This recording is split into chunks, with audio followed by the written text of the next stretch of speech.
여러분, 주님이 오실 때가 가까웠습니다.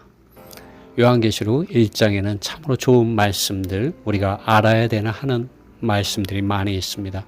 그러나 오늘은 1장 3절에 대한 이 말씀을 여러분과 함께 나누고 싶습니다. 왜냐하면 이 1장 3절의 말씀을 가지고 미혹의 영을 가지고 여러분을 속이는 자들이 이 세상에 나왔기 때문입니다. 우리는 그들의 말에 많은 믿는 이들이 휩쓸려서 떠내려 갔다는 것을 알아야 합니다. 그리고 이 사실 1장 3절이 무엇을 말하고 있는지를 여러분 정확히 아셔야만 그들의 미혹한 말에 미끄러져서 넘어지지 않을 수가 있고 오히려 그들을 바른 길로 인도할 수가 있습니다. 이제 그 말씀에 대해서 여러분과 함께 나누겠습니다. 안녕하세요. 오늘은 요한계시록 1장 3절의 말씀을 함께 나누겠습니다.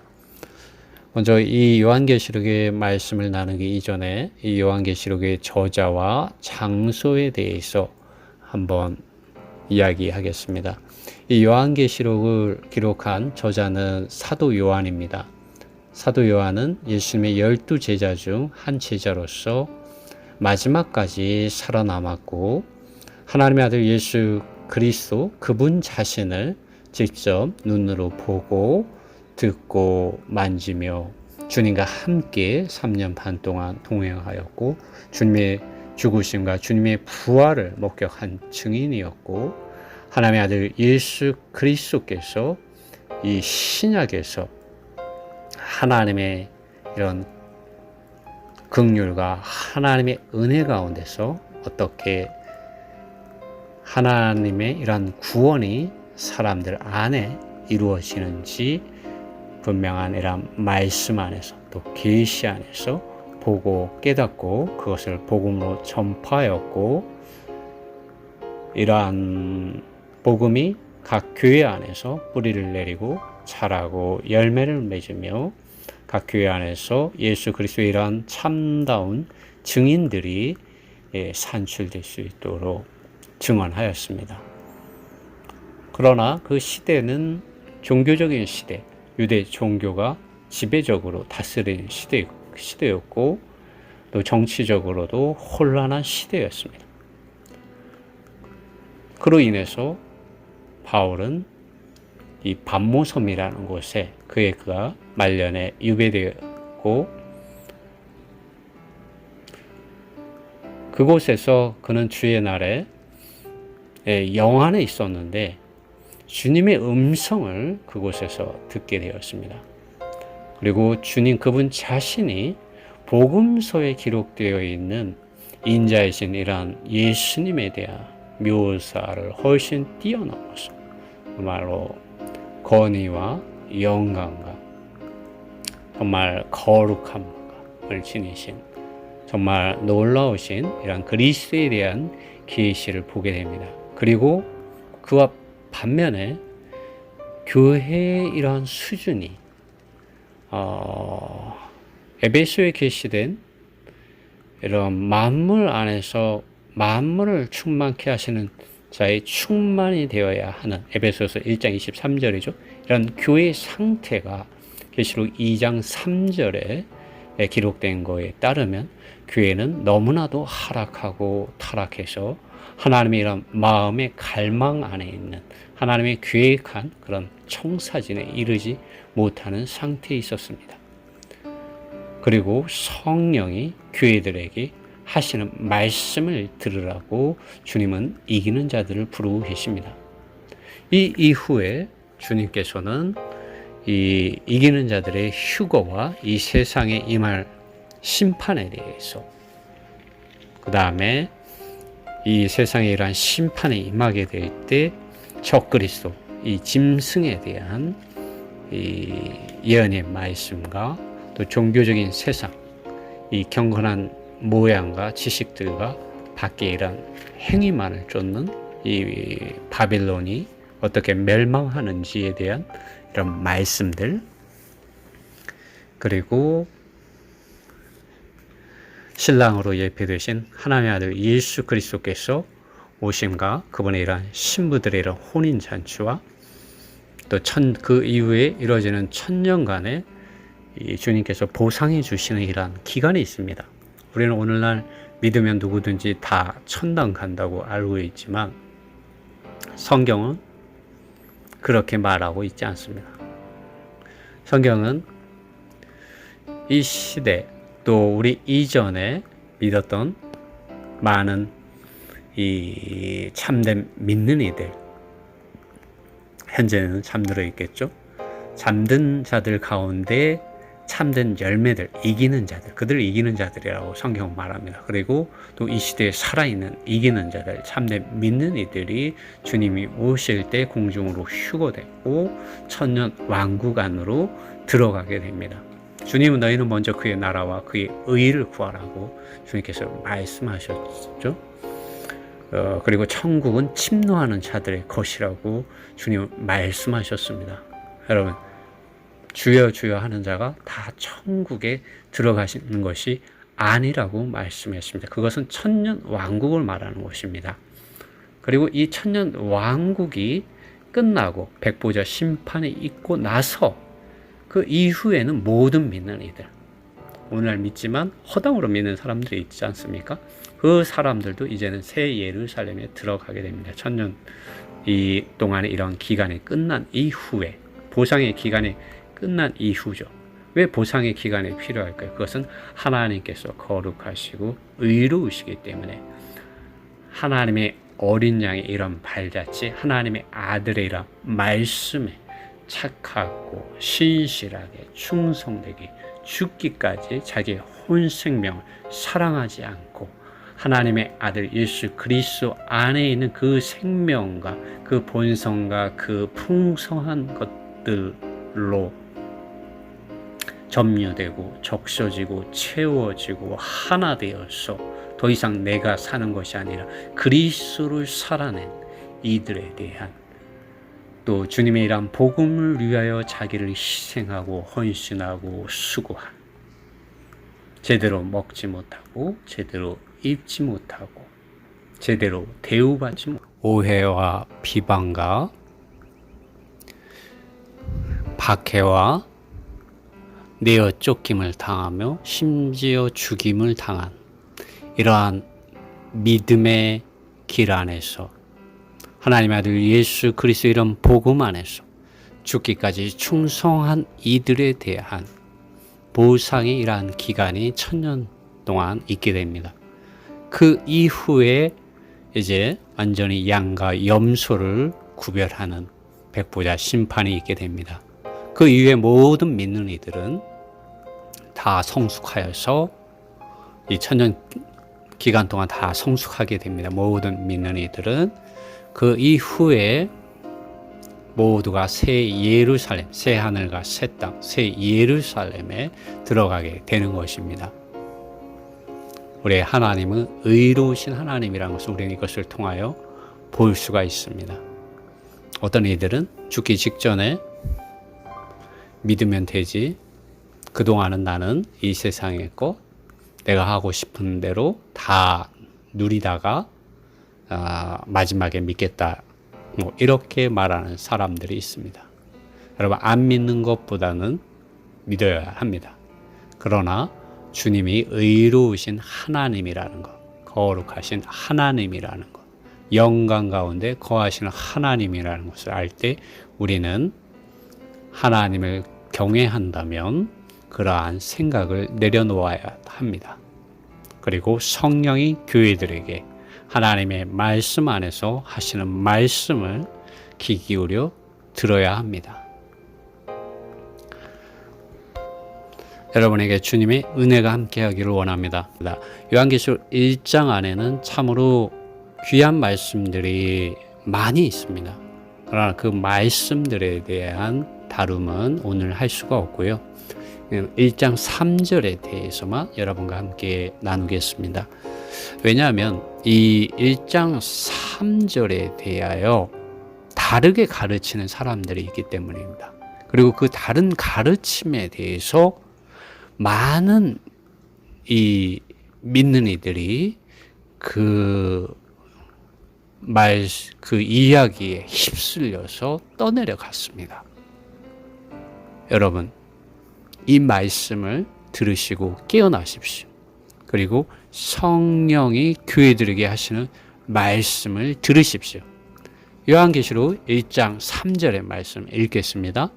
이 예언의 말씀들을 읽는 자와 듣는 자들과 예언의 말씀들 안에 기록되어 있는 것들을 지키는 자들은 복이 있다.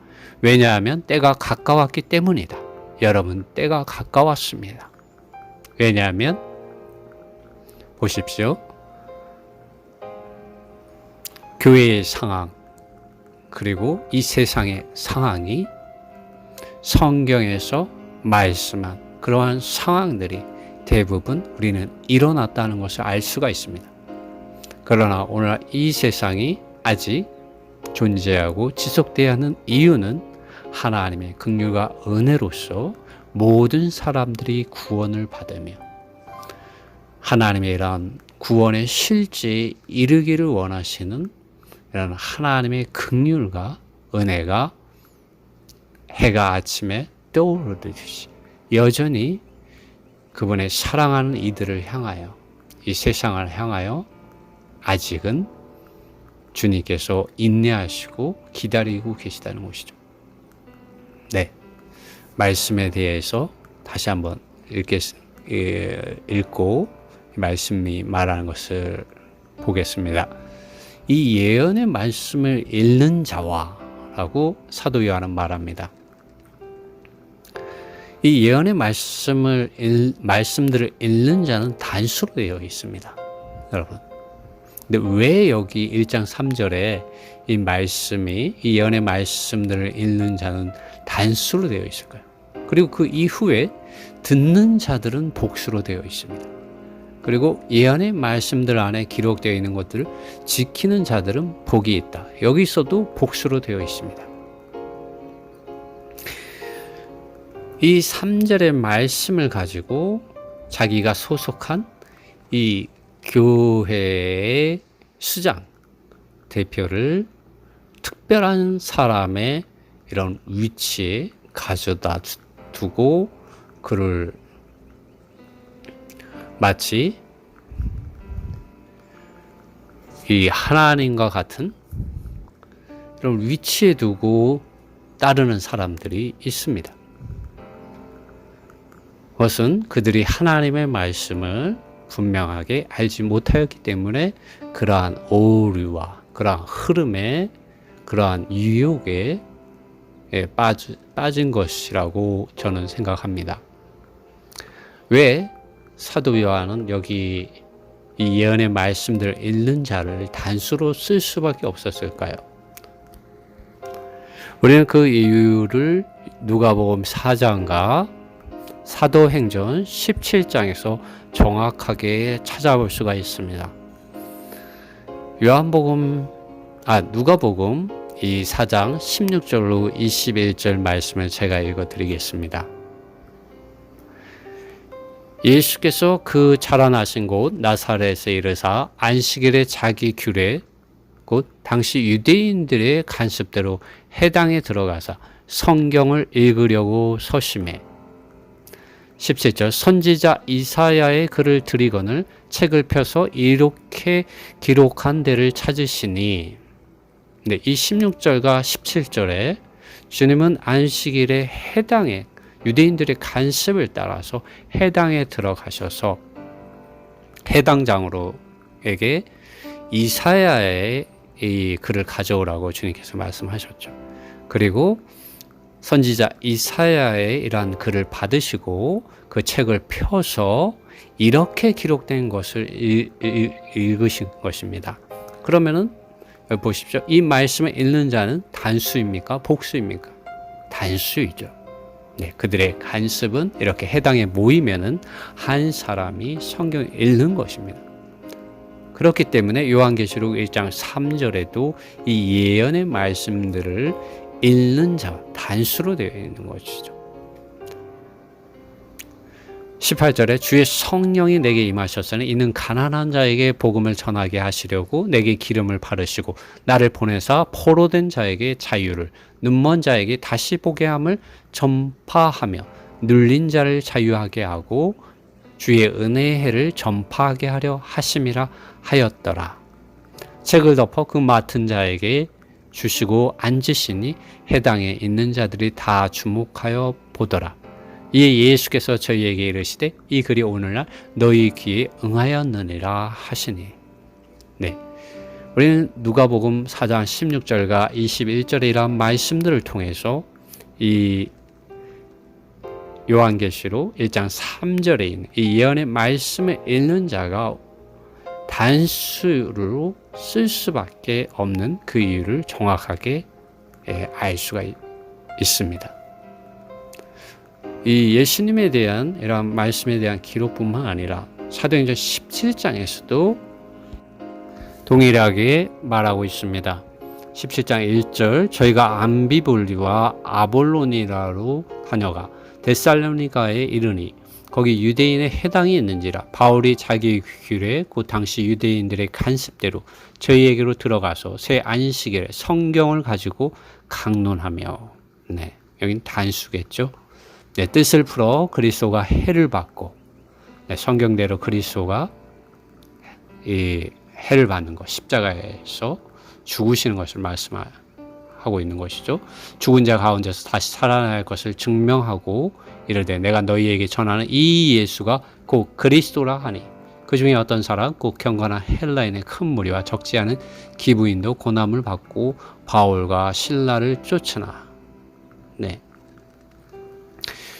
누가복음 4장의 말씀, 또 지금 읽은 사도행전 17장의 이 말씀, 예수님께서 이 해당에 들어가셔서 하신 성경을 읽고 하신 말씀, 또 사도행전 17장에 바울이 해당에 들어가서 성경을 펴서 읽고 가르친 이 말씀 동일합니다. 그러므로 이 요한계시록 1장 3절에 이 예언의 말씀들을 읽는 자가 단수로 쓸 수밖에 없는 그런 배경, 또 유대인의 이런 간습 안에서 우리는 이 말씀의 의미를 알 수 있습니다. 이 말씀을 이 단수로 쓰여졌다고 해서 오늘날 특별한 사람을 이 하나님의 사람으로서 또 하나님과 어떤 같은 위치에 있는 사람으로서 우리는 사람을 높이고 사람을 따르고 이렇게 하는 오류와 그러한 흐름에, 그러한 유혹에, 그러한 가르침에 빠지거나 넘어가서는 안 됩니다. 사실 이제는 구약의 이러한 전통적인 방식으로 하나님을 경배하는, 하나님의 말씀을 읽는 이런 의식과 형식이 사라졌습니다. 이 신약에서는 누구든지 하나님의 말씀, 또 기록된 이 성경 말씀을 여러분 다 집에 가지고 계시지 않습니까? 여러분 이제 사도 요한이 요한계시록 1장 3절에 말한 이 예언의 말씀들을 읽는 자들이 된 것입니다. 할렐루야. 사도 요한이 이 3절의 말씀을 기록할 당시에는 그 간습, 유대인의 이런 간습의 배경을 가지고 이렇게 기록하였지만, 그러나 인쇄술의 발달로 이제는 모든 사람이 성경을 한 권씩 가질 수 있는 시대가 되었습니다. 그 당시에는 성경을 가지기가 힘들었던 것이죠. 그러나 오늘날은 우리는 집에 성경을 가지고 있고 또 핸드폰 안에도 우리는 앱을 통해서 하나님의 말씀을 읽을 수도 있고 그 말씀을 들을 수도 있습니다. 여러분, 하나님의 말씀, 또 이 마지막 시대에 주님께서 모든 믿는 이들이 알고 깨닫고 하나님의 아들 예수 그리스도와 그분께서 성령을 통하여 교회들에게 하시는 말씀을 듣기 원하심으로 기록한 이 성경 말씀을 읽는 자들, 또 듣는 자들, 또 그 기록된 말씀을 읽고 들음으로 성령의 이런 기름 바르심을 통하여 빛비춤을 받고 깨달아서 그 살아있는 말씀을 가지고 지키는 자들은 참으로 복이 있습니다. 여러분, 하나님의 말씀, 기록된 이 성경 말씀을 읽는 것을 가볍게 여기지 마십시오. 이 성경 말씀을 통하여 성령이 교회들에게 하시는 말씀이 있습니다. 그리고 그것을 듣고 지키는 자들은 이기는 자들이 됩니다. 주님께서 다시 오실 때가 가까웠습니다. 여러분, 시편 119편 105절에는 주님의 말씀은 내 발의 등이요 내 길의 빛이라고 말씀하였습니다. 여러분, 하나님의 말씀이 여러분의 존재 안으로 실제 성령을 통하여 빛으로서, 생명의 빛으로서 여러분의 생각을 열어주고 여러분의 마음을 하나님의 의와 거룩과 영광으로 적셔지고 채워주게 될 때 여러분은 이 요한계시록 2장 3장에 기록되어 있는 교회의 하락과 타락을 이기는 자들, 주님의 신부로서 예비될 수가 있습니다. 지혜로운 처녀는 하나님의 말씀을 읽고 듣고 지키는 자들인 것입니다. 성령을 그렇게 함으로 따르게 되는 것입니다. 실제 성령을 따라서 살고 행하게 됩니다. 성령을 따라서 살고 행할 뿐만 아니라 지혜로운 처녀가 그들의 등불을 가지고 있을 뿐만 아니라 이 등불을 채우는 기름 그릇을 가지고 있는 것과 같이 성령으로 충만하게 됩니다. 성령의 이런 기름 바르심을 통하여 아버지 하나님의 사랑과 아들 예수 그리스도의 은혜와 성령의 이런 기름 바르심으로 그의 생각과 마음이 적셔지고 채워지고 충만하게 됩니다. 지혜로운 처녀가 등불을 가지고 있을 뿐만 아니라 그들의 기름 그릇에 기름이 가득하였습니다. 오늘 우리는 하나님께서 아들 안에서 실제 성령을 통하여 우리에게 하시는 이 말씀을 읽고 듣고 지키는 주님께 속한 이기는 자들, 주님의 신부들이 됩시다. 이것이 요한계시록 1장 3절에 대한 바른 해석입니다. 이 예언의 말씀을 읽는 자는 이제 복수로서 오늘날 많은 믿는 이들이 그러한 복을 받을 수 있고 그러한 복에 참여할 수 있고 그러한 복을 실제적으로 소유하고 살아낼 수가 있습니다. 왜냐하면 우리 각 사람 하나님의 기록된 성경 말씀을 집에 가지고 있고 또 핸드폰 안에도 앱으로 소유하고 있기 때문입니다. 여러분이 언제든지 이 하나님의 말씀을 펴서 읽을 수가 있습니다. 그리고 들을 수가 있고 그것을 지킬 수 있는 많은 길이 여러분에게 있습니다. 주님의 은혜가 여러분과 함께 하시길 바랍니다.